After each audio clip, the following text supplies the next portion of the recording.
Well, hello, good evening, everyone. It's Tuesday yet again, and it's another edition of Snapshots and Stories. My name is Paul Owen.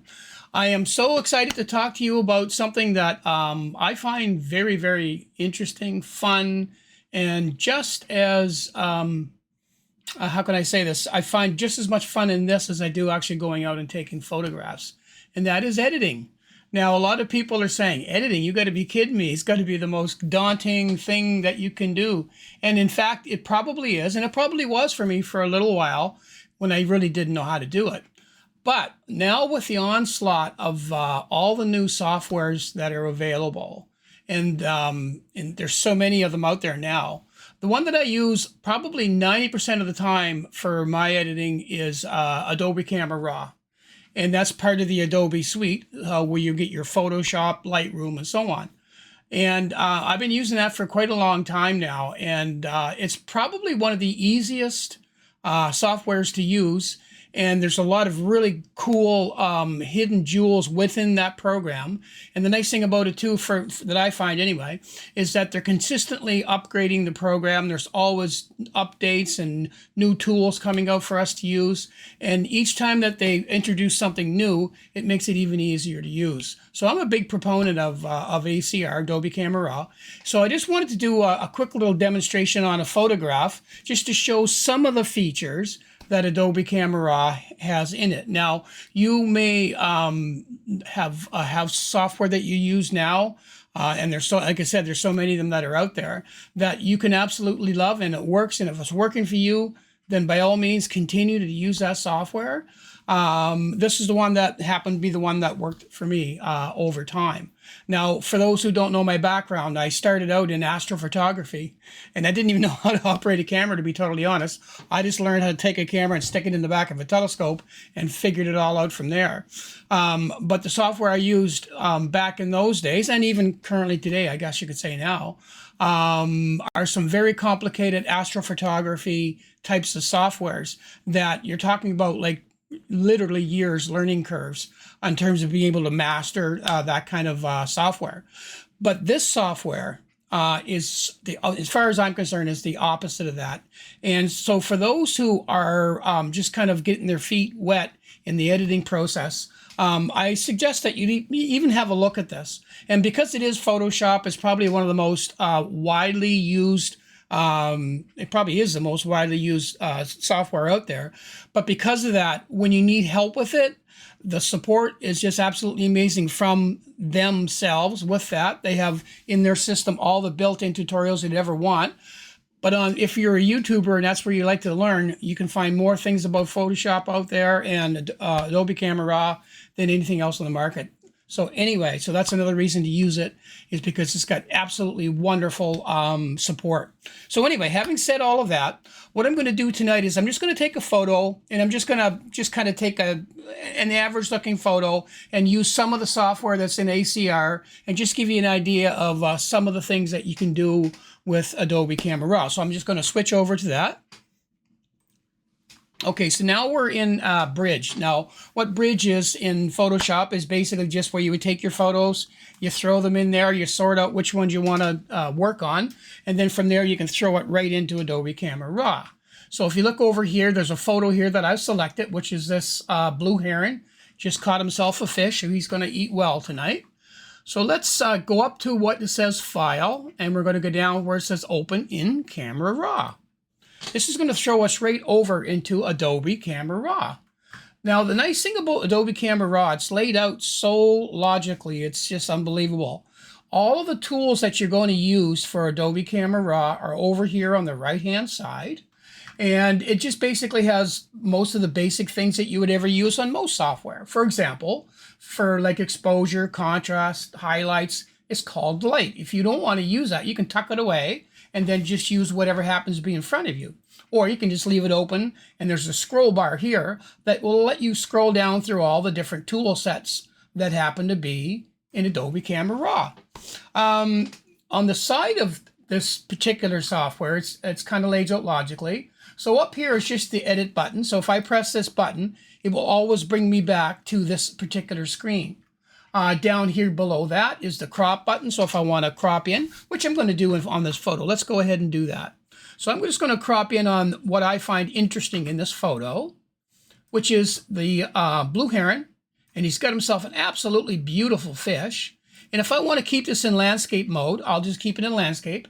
If I want to change it to like a portrait kind of a mode, then you just simply go over here where it says preset locked, and it's got this little arrow and a box. It's the rotation arrow for aspect ratio. So there, now I'm in portrait mode. If I want a specific portrait scale, like an 8x10, I want to make this into an 8x10, I just simply click on 8x10. So now I have an 8x10 ratio in portrait mode, and if that's the framing that I want for this, I might want to take that rock out. I find that a little distracting. Let's just do that, just for fun.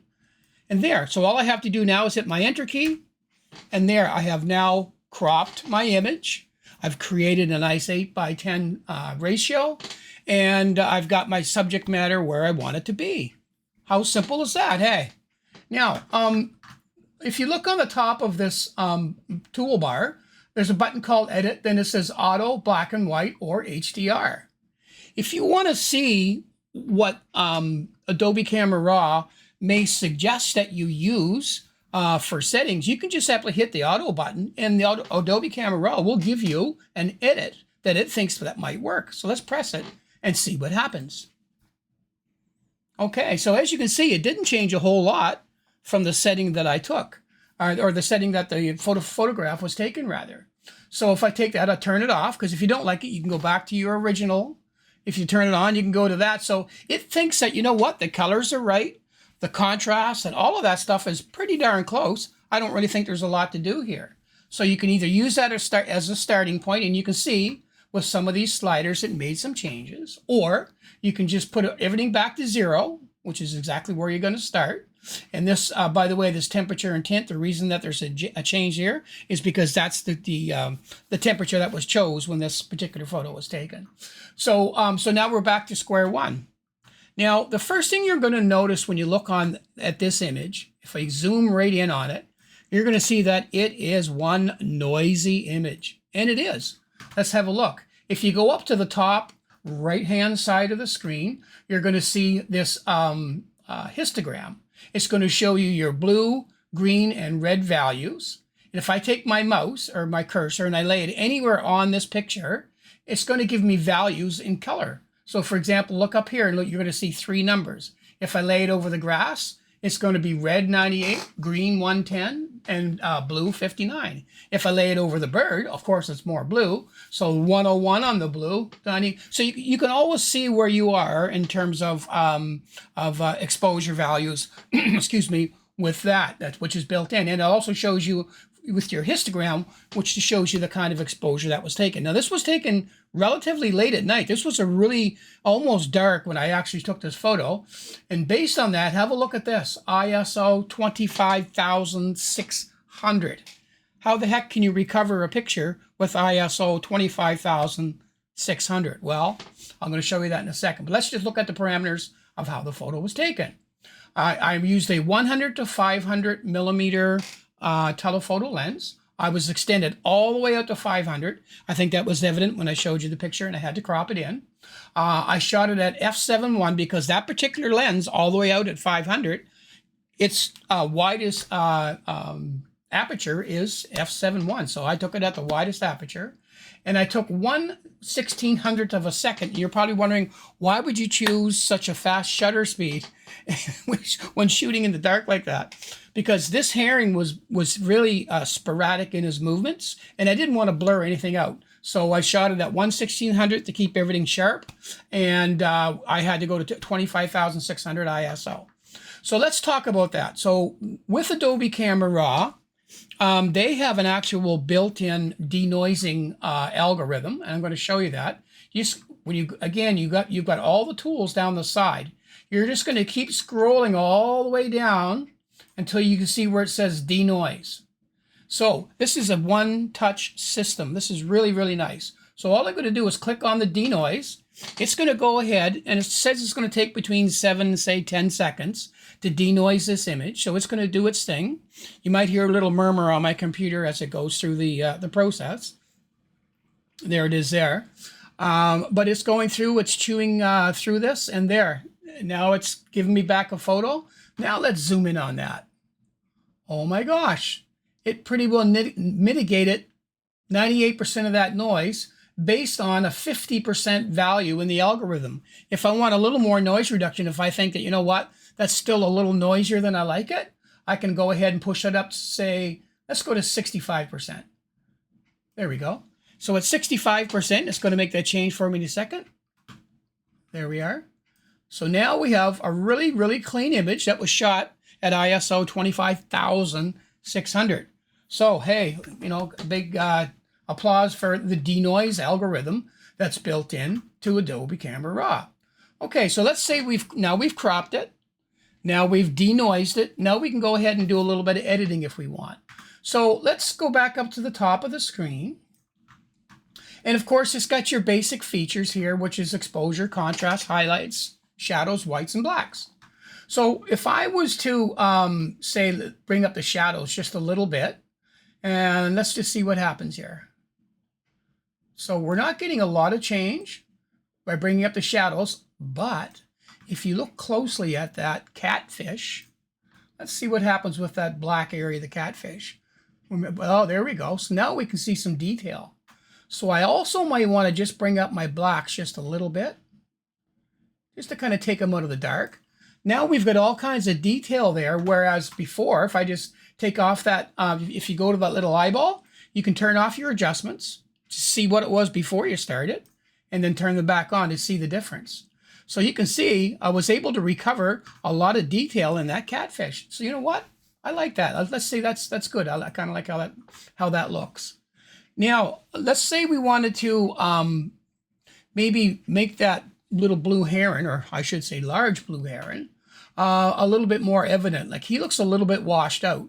So we can choose him in a number of different ways. So let's say we go over here now. If you go down to the third button, right here, that little circle, and click on it, what that's going to do, that's going to open up our adjustments in terms of our masking. So in other words, this is where we can get in and just pick out a certain thing and just work on that all by itself without affecting the whole image. In this case, we just want to work on the blue heron. So let's choose subject and see what the algorithm chooses. See what Adobe Camera Raw chooses if I just hit subject. Let's see what we get. Let's see how good the mask is. Well, you know what? It's not great, is it? Because now he's also selecting water. He's selecting probably the shadow, which isn't a bad thing. Some of the bubbles are selected. So let's say, okay, we didn't like that selection. So all we have to do here is reset all masks by pressing that button. Excuse me. Let's go select objects. This is one of my favorite selection tools. Now, when you select objects, you can select just simply, there's a little crosshair, as you can see that I have on my cursor. I can actually just hover over the heron itself. And let's see if when I do that, how well it selects. There. It's actually selected very nicely, even his beak. And it just lifted out that little part of that fish. So do I want the fish in it or not? No, I think she looks good to me. So you can actually go up to the same little mask that you just adjusted, hit the subtract button, and still choose objects. And let's just subtract that fish out of there. So we're just going to go around the fish. And there, we pretty much cleaned up that fish in terms of getting that off there. We'll subtract that one more time. Select objects. My mouse not working. There we go. There, so we cleaned up that. So now there's still a part of the bottom of the bird. So let's say, you know what? Let's add. So that's what the subtraction and the add buttons do. I'm going to select objects, and I'm just going to select again the bottom of the blue heron. And sure enough, it picks it up beautifully. And if I want to even select his little legs, one leg at a time. There's one. There's the other. And again, normally, like this is a very complex picture. And this is the reason that I'm showing this particular photo, because it's very complex in terms of how easy it could confuse most people in terms of what are all these shapes and stuff. But you can just go ahead and select as many as you want. I'm going to add another one here. Whoop, my mouse is playing havoc on me today. There we go. And let's just add this last little part in. And just to move this along, we'll say, okay, we selected the bird the way that we liked.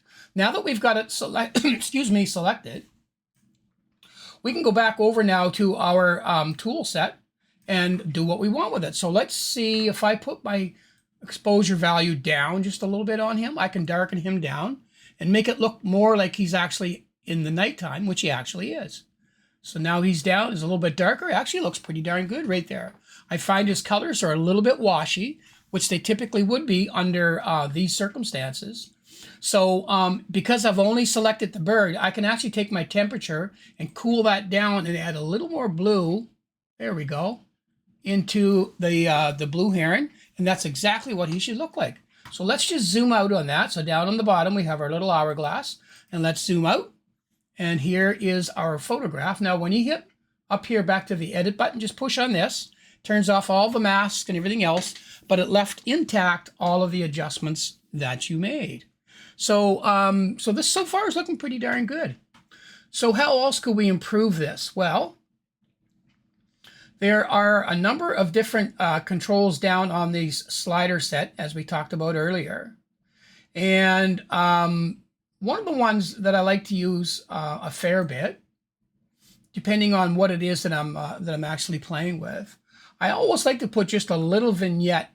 And sometimes people would do this at the end, but I always kind of like to try to get a feel for what my end project is going to look like. Now, what is a vignette? A vignette is just simply a darkening or lightening of the corners and focusing the energy towards the center of the or of your subject matter. So if I really push this hard, just to give an example, you've probably seen this on some 1980s photographs. It was either all black or it was all white, that kind of a thing. So you could play with that and get all kinds of different fun things that if you choose to do so. I don't like to put too much on, just enough. And in this case, because it's a dark image and he's not really bright, I want to darken the edges down just so that the brightness stands out a little bit more. Not much, just a bit. So there. So now we've got a beautiful focused image. So now everything's kind of focused more towards the brightest spot on our photograph. If I find that that green is a little bit too much, that I really don't like that much green in the photo, maybe it's oversaturated in terms of balance, I can go down to my HSL, which is called the color mixer. And what HSL simply means is that you can adjust hue, saturation, or luminance. So you've got all of that ability to adjust in here. There's other things too, but I just want to go with some of the basic things. So let's say, for example, that green is a little too much saturation. I can put it on saturation and just pull the greens back just a little bit. So I'm going to take them back a lot so you can see the difference. That's too much, obviously, but you get an idea how much green you can pull back. So if I'm going to put in just enough to keep it looking like it's in the riverside area that it is, and then now these orange dead leaves and so on, and even his bill and his legs could be a little bit more orange. So when I press that orange slider, there's nothing else in the screen that's going to be affected by but those things. So let's push that up a bit. So just by pushing that a bit, so now we've introduced a little color balancing, if you will. So now we have extra colors in there. So it's not looking like just one green image. And is there anything else I want to adjust on that? I don't know. I think that looks pretty darn good. So let's say now I'm pretty happy with that. And I just want a little bit more contrast in it. So you can always go right back up to your adjusting sliders and go ahead and adjust your contrast. When you push it to the right, it will make just enough contrast so that we have a little dynamics now in the photo. So instead of looking very flat, like it would come off of a raw image, this, by pushing in the slider with a contrast, it boosts the dark areas and the highlights at the same time, and it really starts to punch up your photo a little bit. So now we've got a pretty darn nice looking blue heron capturing that lovely catfish he's going to enjoy. And you can zoom in on that pretty good, and you can see that the noise has been mitigated. We now have a little more focus on our subject. We've done a little vignetting to clean up the edges, and we've softened that green because the green was probably a little too much. And I think really for the most part, I think that looks like a pretty darn nice edit. So if we're happy with that, there's a couple of things you could do, I guess, that I could show you here. Let's just show you one of the things up here in the mask that I haven't shown yet. So when you go up to the mask situations, and of course what masks are, basically they're just almost like pieces of paper that you would put over your photo, and you would cut out everything that you want to work on. So if I want to work on just the heron, then I could just mask the heron, and then the adjustments are only made on the heron. Or I could flip it around. So let's just show you what I mean by that. Let's say we want to, and I'm just going to do this quickly. So let's say we want to select the subject. So there's our subject selected. And let's say everything looks good there, except for maybe we don't want that water in the middle. Well, we can just subtract that out. You can actually grab a brush, and you can adjust the sensitivity or the density of your brush. How much aggression do you want in the brush? How much feathering do you want? That kind of thing. If you roll your wheel on your mouse, it will increase or decrease the size of the brush. So I'm going to put it to about there, and we're just going to work away at just taking out a little bit of that water. So I'm just going to brush out some of the mask on that part of the thing now. If that's not aggressive enough, you can adjust that, but I'm just going to go ahead and show you how that would be done. If I don't want any here, I'll just brush that off. As you can see, what it's doing is taking away the mask from the area that I don't want to mask.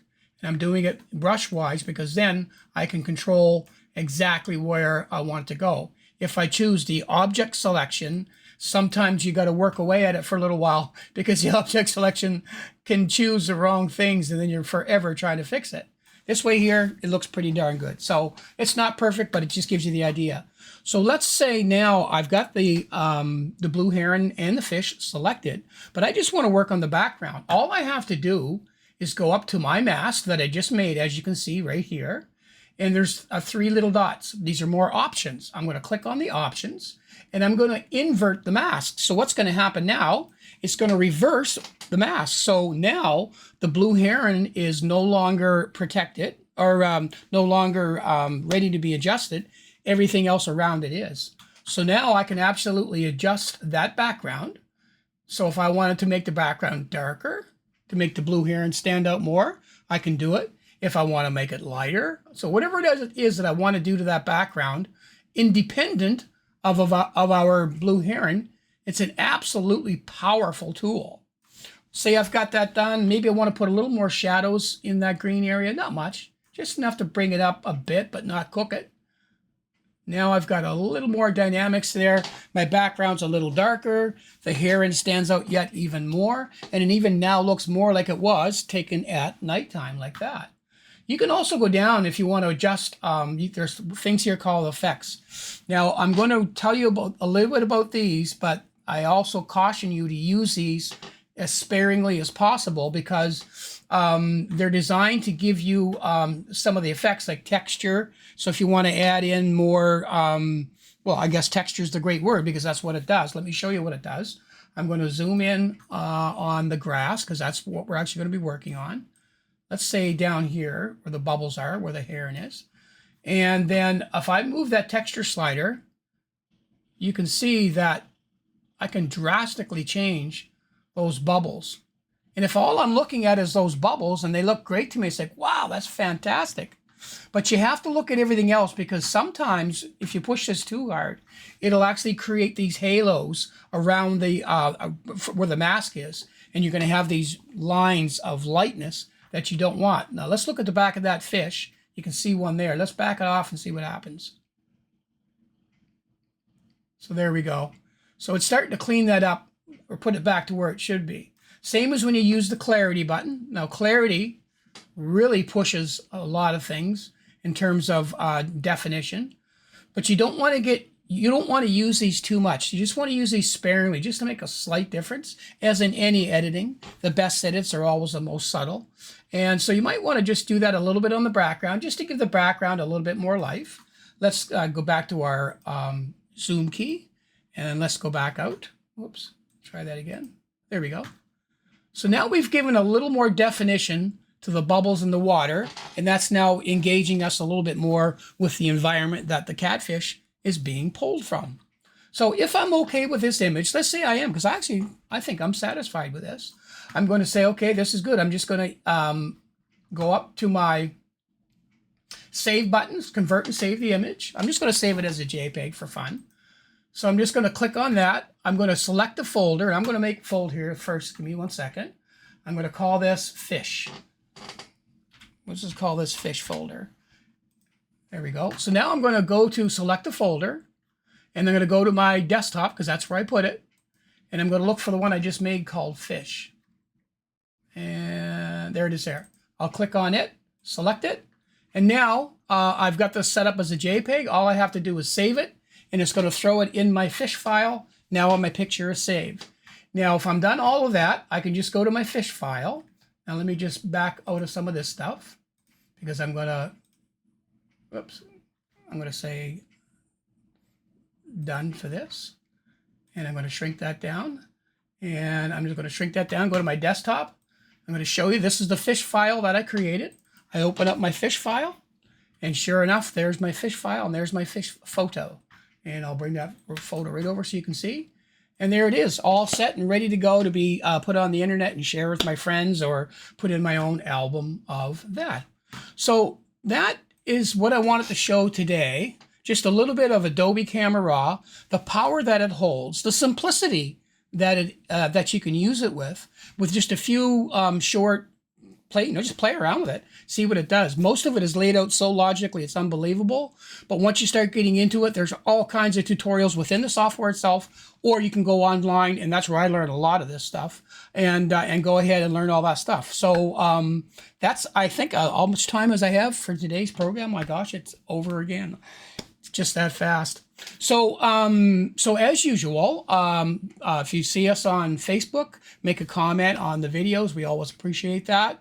We're also on YouTube. Please like and subscribe. It'll help our algorithms and helps this channel grow, and so we can bring you more content like this. And we're also on Rogers TV, and basically 7 days a week. So you can find us in all of those formats. Now, if you want to see more content like this, just simply send in a request, or send in some of your photos, send in some of your pictures, and talk about your photos and how you're making out. And maybe you're struggling with some editing, and you want to send a picture in, and let us kind of throw it into our algorithms and see what we can come up with on a short edit, and help guide you through some of the things that you may need to use to get your pictures looking a little better. That would be wonderful. So send that in to snapshotsandstories@outlook.com.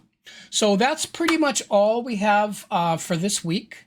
So thank you again so much for watching, and I hope that you learned something from this video, whether it be using this software or another software. Most softwares have some very usable features like this does, but this particular one I find quite easy to use. So hopefully you've gotten something from this. If you have any questions, again, send them into snapshotsandstories@outlook.com. I'll be happy to answer your questions. And I guess until the next time, we will see you on the next episode. So long for now.